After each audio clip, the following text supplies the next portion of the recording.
Boa tarde a todos. A alegria é sempre muito grande de estarmos aqui na Casa Espírita, na Casa de Dr. Herman, para mais um estudo, para mais um tratamento, para mais algumas observações do Livro dos Espíritos. Mais particularmente, hoje vamos dar continuidade ao capítulo 9, Intervenção dos Espíritos no Mundo Corporal. Sabemos que essa intervenção é bem maior do que a gente imagina. Já lemos em questões anteriores, em palestras anteriores, né? É um capítulo de muita importância para a nossa vivência diária, para o nosso comportamento diário também.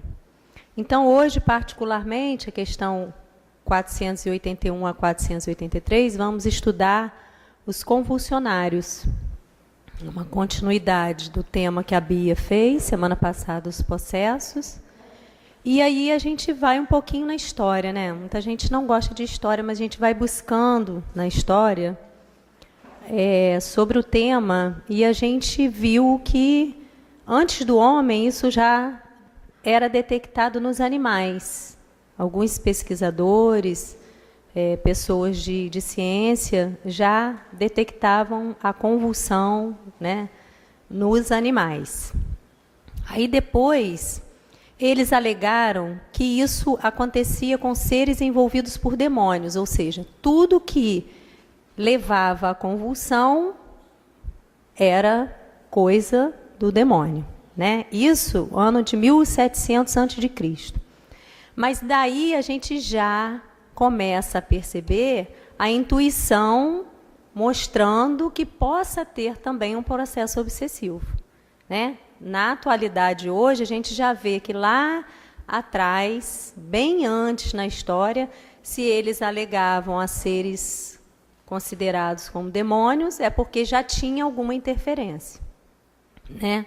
E aí alegavam ao sobrenatural, a magia, as maldições, enfim, tudo por conta de não saber, tudo por conta da ignorância, né? Porque as pesquisas foram feitas, as pessoas vão pesquisando e a gente vai começando a entender. Aí no ano de 400 a.C., o pai da medicina, Hipócrates, disse que a causa não estava em espíritos malignos, mas sim no cérebro. Então, detectou-se o quê? A causa física, em primeiro lugar, porque senão a gente sai alegando tudo a coisas sobrenaturais que sabemos hoje, graças à doutrina espírita, que não são sobrenaturais, porque não estão fora das leis de Deus, né? Aquilo que a gente considera sobrenatural é porque a gente não entende, não consegue explicar. E aí sim, eles alegavam ao sobrenatural, mas hoje tudo é explicado dentro da ciência espírita. O que não é explicado dentro da ciência normal é explicado dentro da ciência espírita. Então, não temos nada de sobrenatural. E o Hipócrates também viu que o cérebro é o local para o entendimento do comportamento humano. Então, um órgão importantíssimo para as nossas atitudes, comportamentos, enfim. Então, vamos estudar convulsionários. E vamos ver o que é convulsão. Convulsão é uma descarga elétrica desorganizada que se propaga para todas as regiões do cérebro, alterando toda a atividade cerebral. Contração repentina e continuada dos músculos, também chamada de espasmos. Bom, é a manifestação motora de uma crise.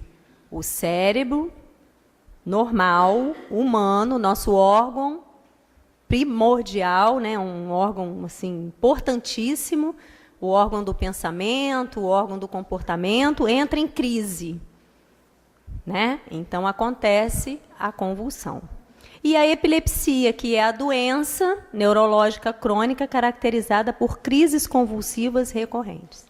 Então, um conjunto de sinais neurológicos caracterizado por convulsões.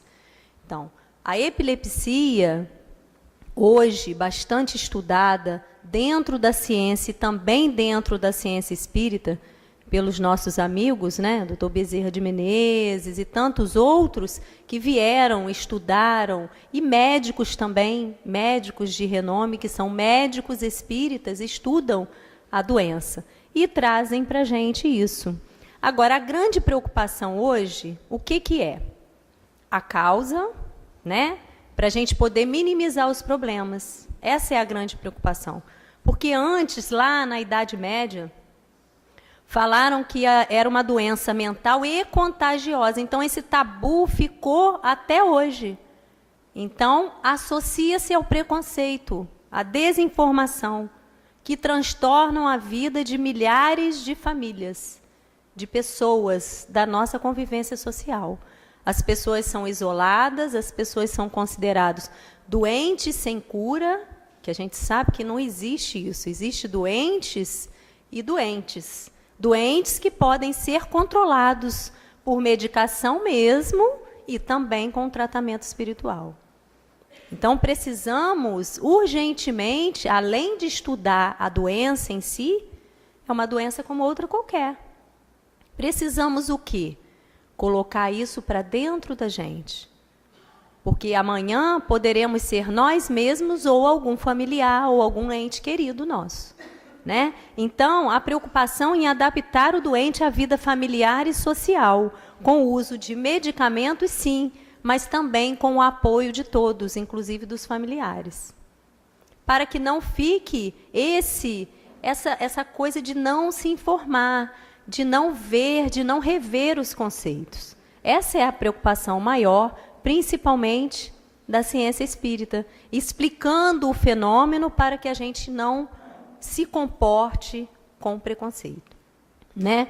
Então, o epilético, ele tem uma grande preocupação, ele evita a convivência em sociedade justamente pelo constrangimento de novas crises, né? E um quadro que pode ser resolvido, a gente vai ver depois. Bom, as causas pode ser do simples parto com fórceps, né? Uso de drogas, uso de álcool, as doenças neurológicas, né? Tem milhões de causas.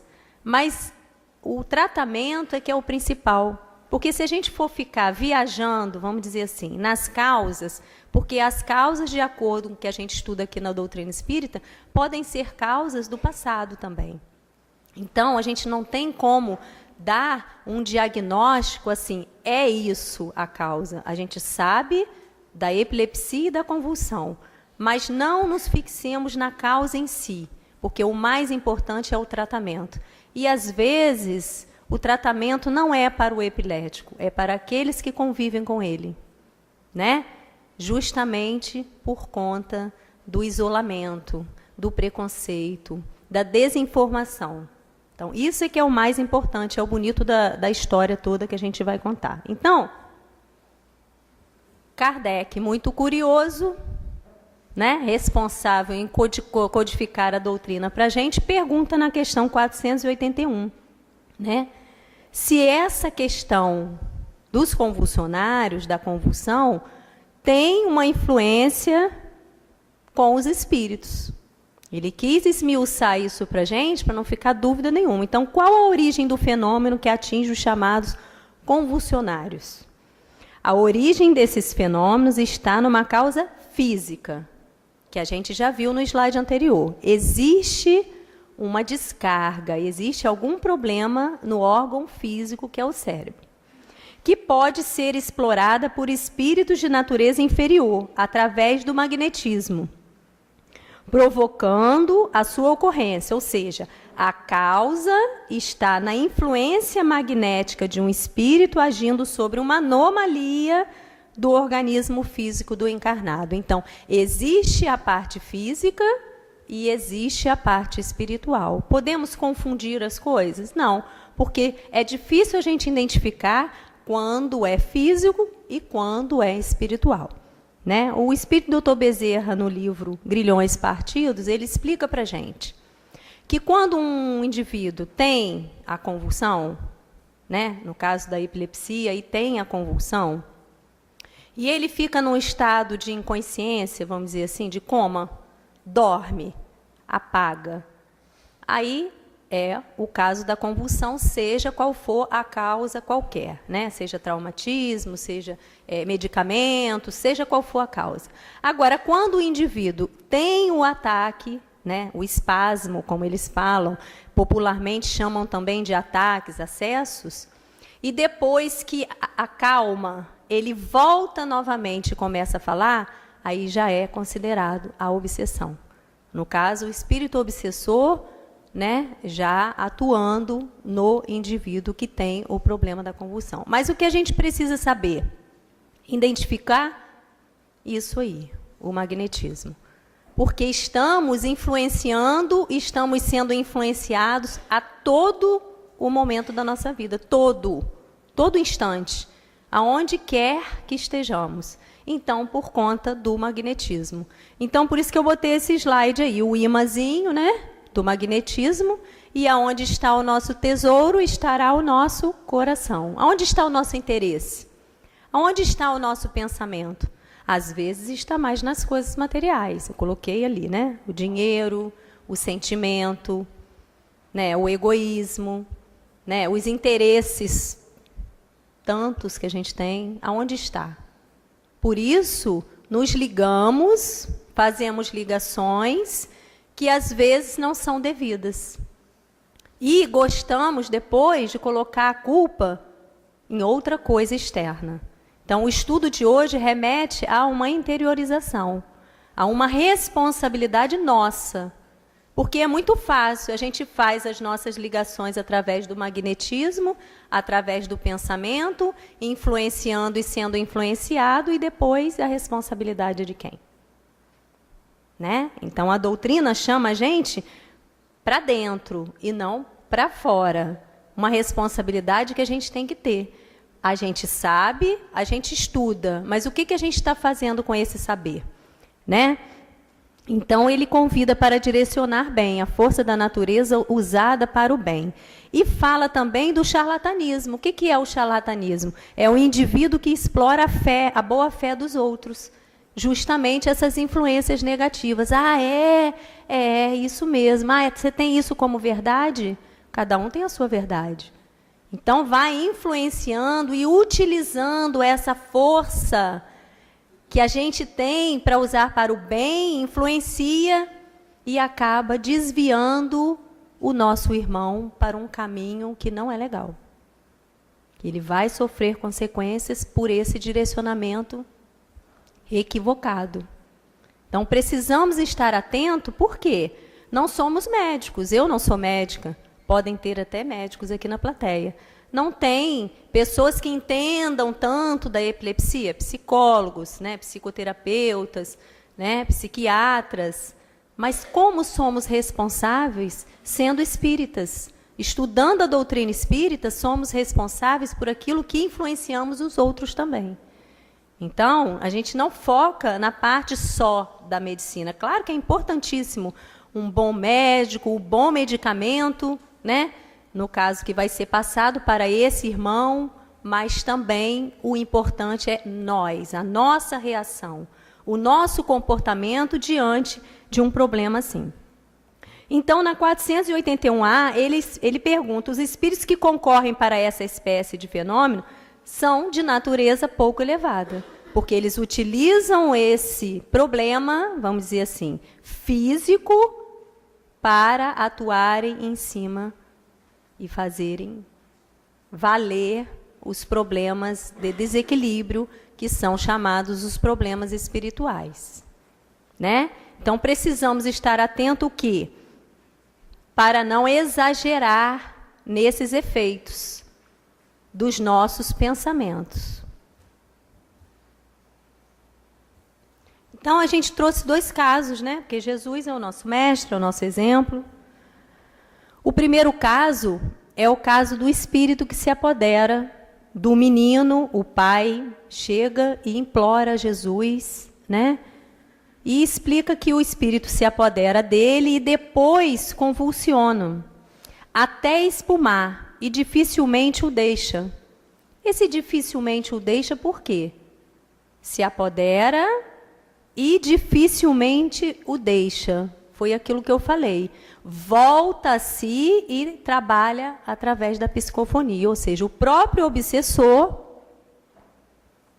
é que está atuando.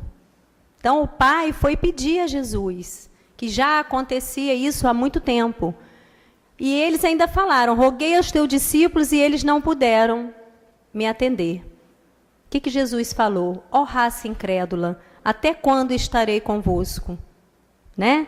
E aí, quando o menino ia se aproximando, ele teve o espasmo, o ataque, ou a convulsão, e ficou, tipo, adormecido, vamos dizer assim. Adormeceu e depois começou a falar.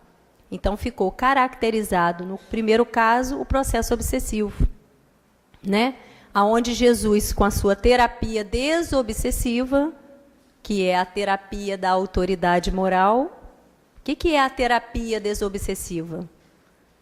A terapia da autoridade moral de Jesus. E o segundo caso, meu filho tem um espírito mudo, e este, onde quer que o apanhe, despedaço e ele espuma, range os dentes e vai definhando. O menino ficou como morto, depois que Jesus expulsou os chamados, né, espíritos imundos ou demônios, como quer que chame. Jesus ergueu o menino, levantou e ele saiu normalmente. E o que Jesus falou? Perguntou ao pai. Desde quando ele tem essas crises? Desde a infância. Então, se tu podes crer, tudo é possível àquele que crê. Esta casta não pode sair com coisa alguma, a não ser com jejum e oração. O que é o jejum e a oração que Jesus falava? Autoridade moral. O jejum das coisas feias, né? O jejum das palavras malditas, né? O jejum da gente não desejar mal aos outros. E tem tanto jejum que a gente, se for enumerar, que a gente fica a noite toda, né? E a oração, através da prece, por nós mesmos e pelos outros. Por que Jesus conseguiu e os discípulos não conseguiram? Fica a pergunta para a gente. Por quê? Porque Jesus tinha a autoridade moral. A terapia do bem, a terapia do amor, que a gente ainda não consegue, mas estamos a caminho de conseguir, através dos estudos, através da conscientização de todas as coisas, dos nossos problemas e dos outros também.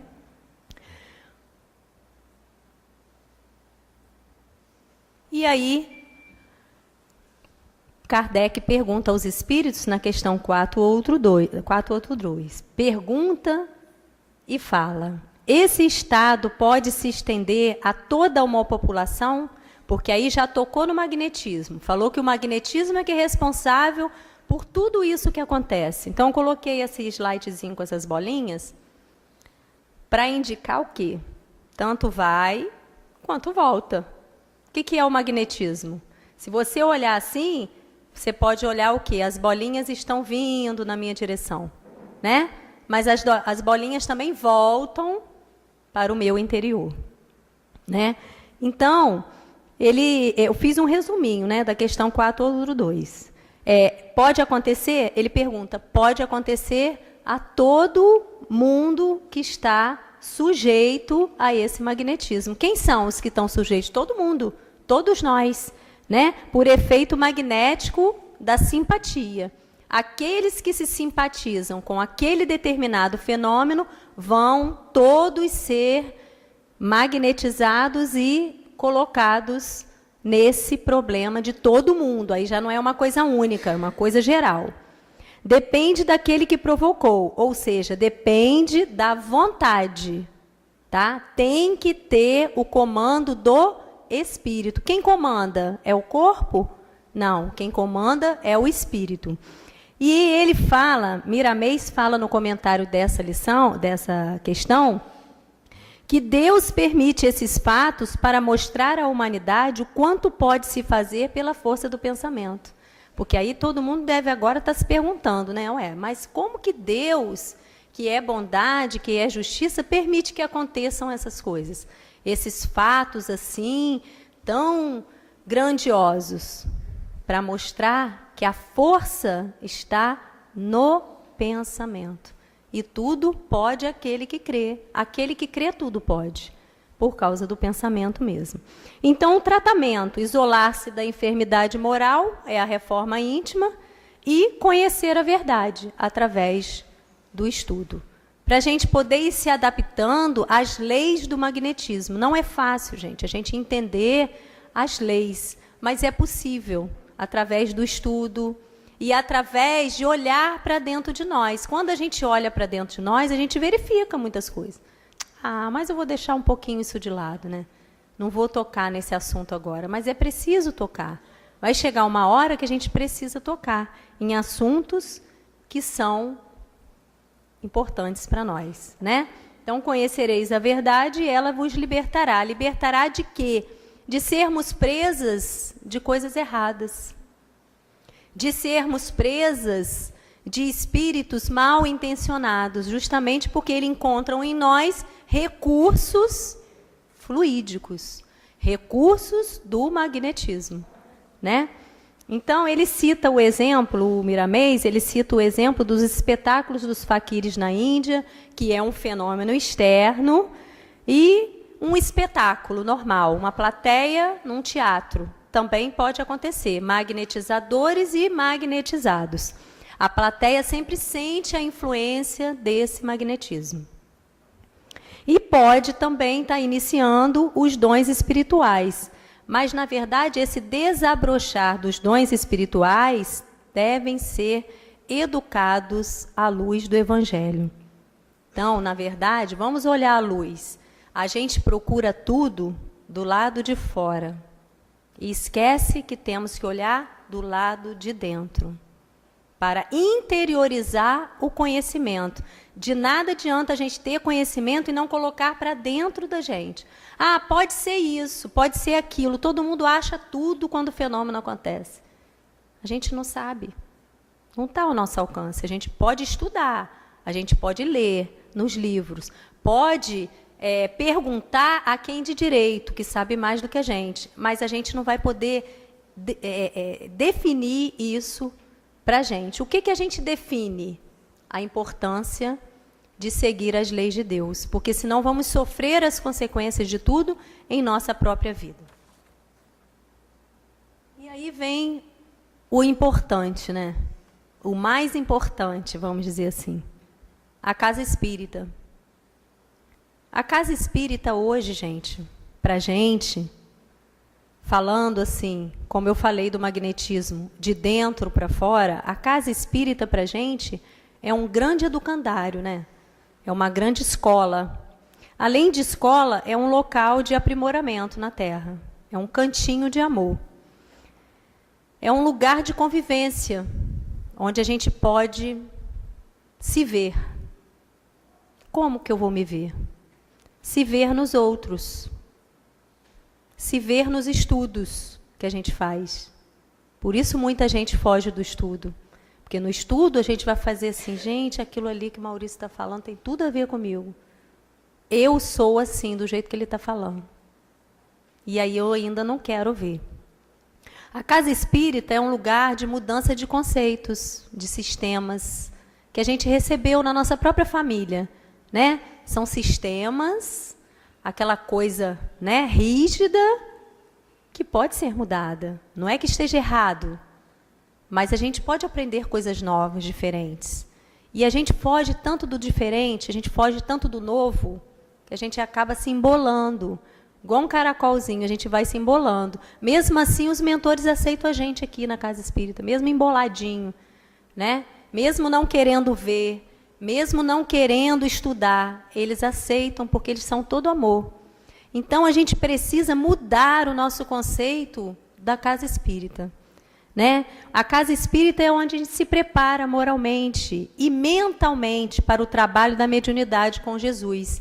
É um erro grande colocar pessoas que às vezes estão desabrochando a mediunidade através de influências, vamos dizer assim, já que estamos estudando as influências, numa reunião mediúnica, por exemplo. Há todo um caminho a seguir dentro da casa espírita que precisamos seguir. Às vezes não queremos, vai dar muito trabalho, né? Vai levar muitos anos. Temos pressa para a nossa existência, desde que ela seja direcionada de uma forma correta? Não temos pressa. É melhor a gente seguir o caminho e obedecer a quem de direito do que a gente se embolar no meio do caminho, com conceitos equivocados. Então, é um erro o encaminhamento à reunião mediúnica sem preparo prévio. Qual é o preparo? É o tratamento. O tratamento é o quê? É o culto do lar. Coisas básicas. Porque o culto do lar protege o nosso lar. Os mentores vão à nossa casa, nos visitam, detectam problemas que a gente não vê e nos ajudam. Eles estão sempre de braços abertos, por isso que eu botei esse slide assim. A porta está aberta, as mãos estão assim, ó, vem, meu filho, vem. Mas temos que seguir as leis. Temos que seguir o mestre. E, às vezes, a gente escorrega nisso aí. Então, ó, culto do lar, reunião de estudo, fluidoterapia. Tem que tomar passe? Deve, é bom. Revigora. Né? Você entra, você vai harmonizar todos os seus centros de força. Você precisa. Nós precisamos. Né? Não adianta a gente dizer que não precisa, porque precisa. Então, a Casa Espírita tem recursos para nos educarmos. Tem recursos para o reajuste com a lei. Porque, na verdade, o convulsionário, o que tem o problema físico e aquele que ainda não apresentou, porque às vezes não apresentamos o problema, mas espiritualmente eles detectam a possibilidade de ter o problema. Quem que sabe? A gente não sabe, mas podemos ter a possibilidade de ter esse problema. E aí o que acontece? É a Casa Espírita que vai te direcionar para você se reeducar moralmente. Doutor Erma fala para a gente que nós éramos os deficientes de ontem. E hoje, com a doutrina espírita, estamos procurando a eficiência. Né? Então, falar de deficiente é complicado. Né? Porque poderíamos ser nós ontem, os deficientes, os desequilibrados, os que precisam de ajuda.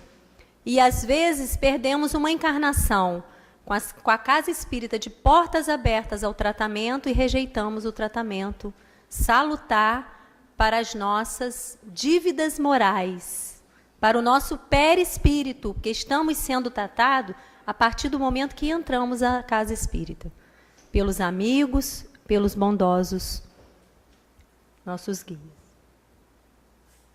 Então, vamos estudar o caso Viviane, que está nesse mesmo livro, Grilhões Partidos, no capítulo 11. O doutor Bezerra de Menezes vai falando para a gente. Eu vou resumir, porque o caso é enorme, né? Dei uma resumida ali. A Viviane era uma atriz, né, de grande beleza, que se entregou à exploração do corpo. Né? Ela era fascinada pela riqueza e, após os 40 anos, passa a negociar os prazeres também do corpo. Então, ela já tinha até um recurso financeiro bom, mas ela resolveu, após os 40, depois já estava casada, negociar esses prazeres do corpo. Depois, ela assassinou o marido. Como o amante sabia que ela tinha assassinado o marido, ela também assassinou o amante. Isso numa encarnação, tá? Então, passaram-se os anos e ela, no final da existência, terminou como bastante desequilibrada, num processo de grande dificuldade num manicômio. Ingressou no além-túmulo exaurida e ser viciada pelos antigos companheiros. Né? Então, aqueles a quem ela prejudicou, que assassinou, e também todas as pessoas a quem ela usou para o trabalho, no caso, que ela tinha, né, para enriquecer mais, também foram os seus acompanhantes no além-túmulo. Um processo obsessivo já iniciando lá no além. Então, Depois ela retornou, né? Ficou muito tempo em situação de muita dificuldade e ela retornou, prepararam uma nova encarnação. Bom, nessa encarnação, ela tinha, qual o sintoma? Olha só, ela tinha tremores violentos e despertava contorcendo-se e entrava em coma. Esse coma é uma ausência, é uma inconsciência. Ela tinha horror de dormir, vamos dizer assim. Por quê? Porque quando ela dormia, ela entrava em contato com o seu amante, que na verdade o pai dela era o esposo antigo. E a mãe, uma das pessoas é quem ela trabalhava junto com ela. E o amante ficou no plano espiritual. Então, quando ela dormia, ela tinha horror, ela tinha pânico mesmo, as visões transmitidas, e aí ela tinha convulsão e entrava em inconsciência. Caso difícil? Não, não é difícil. Tem tratamento? Tem tratamento. Para a gente fica meio assim, ó, mas não é difícil. Nada é difícil para os mentores espirituais amigos, com toda a bondade. A Viviane tinha um espírito amigo que intercedeu por ela. Não só a Viviane, a Márcia, a Gisele, a Bia, a Vera, todos nós temos espíritos amigos que, apesar dos nossos enganos, apesar dos nossos erros, eles intercedem por nós e falam assim, poxa, dá uma chance lá para a Gisele, né? Ela fez tudo isso, mas olha só, vamos levar ela para o tratamento, vamos... Não é isso que acontece na vida da gente? Sempre tem um que vai lá. Então, a Viviane aconteceu isso. A causa de todos esses distúrbios, abuso da inteligência para prejudicar o semelhante. A maioria dos deficientes são deficientes porque abusaram da inteligência. Qual é o órgão da inteligência e do comportamento? O cérebro. Então, não só a convulsão, não só a epilepsia, como outras tantas doenças que levam ao transtorno do cérebro. Ou seja, vem com a deficiência física e pode ser que tenha o processo obsessivo. Nem sempre. Tem que ter a causa primária. A causa primária é a deficiência física, onde o espírito não pode se manifestar adequadamente porque tem uma lesão no cérebro físico. O processo obsessivo também pode ser e pode não ser, mas por isso a doutrina espírita nos ensina que não podemos julgar o que é o que não é. Ou, fulano tem mediunidade, vamos indicar para não sei para onde. Não pode. Vamos deixar a quem de direito, a quem estuda mais, a quem sabe mais. Vamos pedir orientação aos espíritos amigos, aos mentores da casa, para poder dizer o que vamos fazer. Não podemos atropelar uma coisa que não está ao nosso alcance, né? Então, Viviane viveu, na outra encarnação, condicionada a longos anos de dissimulação, mentira e suborno. Coloquei para mim mesma, assim, para a gente, né? Para a gente ver quantas atitudes temos que lesam o nosso corpo perispiritual. Às vezes, uma mentirinha, até para a própria criança, né? Uma mentirinha só não tem problema. Tem sim, porque mentira é sempre mentira, faltou com a verdade. Né? Pode ser ela qual for. Às vezes, enganar. Às vezes, achar que o outro não sabe. Vou pegar aqui rapidinho, porque o outro não sabe. Sabe sim, quem disse que não sabe?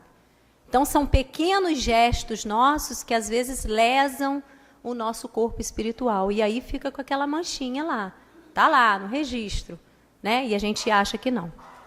Então, a Viviane lesou os centros espirituais e teve grandes dificuldades. Não teve oportunidade do tratamento, como eu falei, porque o pai, total inimigo, né? E a mãe também.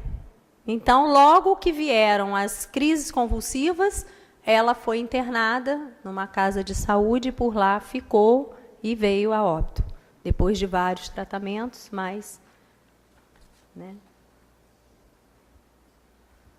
E aí, na 483, que a gente já está terminando, Kardec fala sobre a insensibilidade física que se observa em alguns convulsionários ou em outros indivíduos submetidos à tortura. Então, eles têm uma insensibilidade física. Aí Kardec pergunta o porquê dessa insensibilidade. O que acontece na hora, como ele mesmo fala no comentário, do combate, que a pessoa está ferida e nem parece que está ferido, não está sentindo nada, né? É o que acontece. Então, Miramês, no seu comentário dessa questão, fala: a fé isola perfeitamente toda dor, todo constrangimento, todo o estado deprimente que nos faz consumir as oportunidades de vida na carne. Existem muitos meios pelos quais poderemos isolar a dor, tirando completamente a atenção do lugar enfermo. Gente, eu achei isso lindo. Por quê? Né? A gente, quando tem qualquer problema, seja no caso da convulsão, que é o tema de hoje, ou seja outro problema, a gente fixa no problema. Né? Ai, a minha dor, a minha máxima dor, a minha culpa, a minha máxima culpa, porque eu fiz, eu vou ficar o resto da vida desperdiçando a encarnação. Todos nós temos oportunidades, tantas, mas a gente se fixa naquilo ali, no processo da dor. Ou porque temos um filho, vamos supor, né?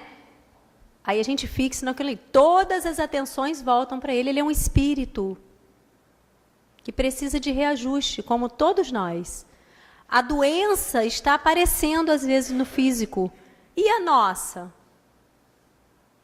Não aparece, mas estão nas lesões perispirituais.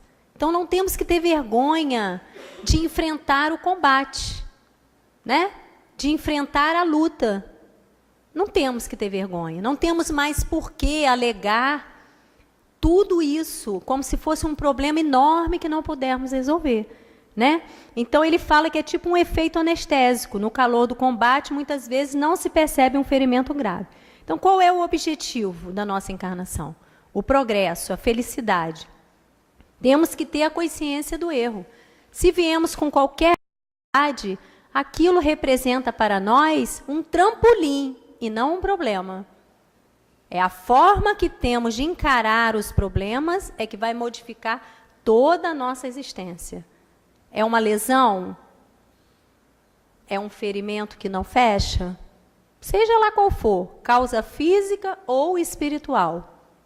Temos que enfrentar. Não adianta a gente ficar naquilo toda a vida, né? E ficar com lembranças negativas. Ele fala assim, na questão, olha só.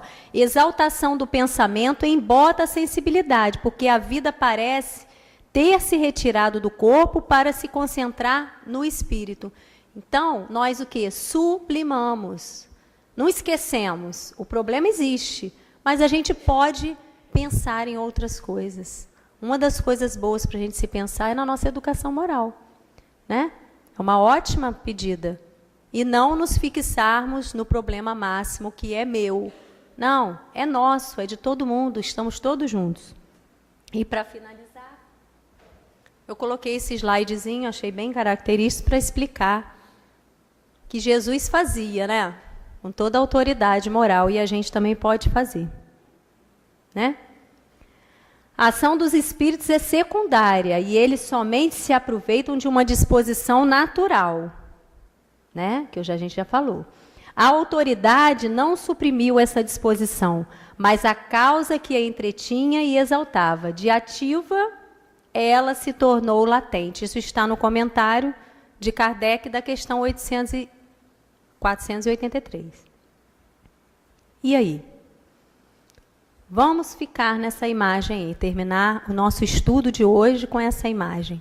Quem é o juiz? No caso estudado foi Jesus, né?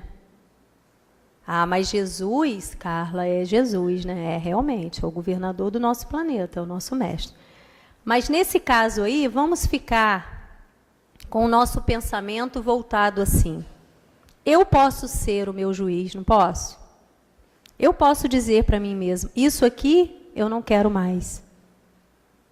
Eu não quero mais ouvir as vozes de quem não me leva para o caminho do bem. seja encarnado ou desencarnado. Eu posso passar o comando para mim mesmo, não posso? Posso. E também agir com os outros assim. Não que a gente tenha autoridade moral para isso. Mas é tão bom quando a gente age assim com um companheiro sem ignorância, né, gente? Sem se exaltar, né? Mas quando a gente fala com amor, querendo realmente, com sentimento, que ele siga um bom caminho. Então, a gente está também sendo o juiz de nós, passando o cartão vermelho. Isso eu não quero mais para a minha vida. Essa influência me fazendo mal. E pode ser de encarnado para encarnado, né, gente? Então, o que está acontecendo com a nossa vida? Com a nossa encarnação? Para que a gente possa aproveitar o tempo, né? Então, vamos terminar ali com aquela figurinha. O jogador com a lesão física. Existe a lesão física? Existe. Mas ele está dando o cartão vermelho. Então, está na hora também da gente pensar em mudar, né? Mudar nos educando. Mudar aceitando a quem sabe mais do que a gente, as orientações, principalmente espirituais, dos bons espíritos que nos acompanham. Então, que Jesus fique conosco, nos dando essa possibilidade, nos dando essa força, essa coragem para mudar o rumo de nossas vidas e não agir com preconceito, seja qual for a doença que estivermos, né? Porque a nossa não está aparecendo, a dos outros às vezes está, mas a gente não tem esse direito de agir assim. Que Jesus nos abençoe.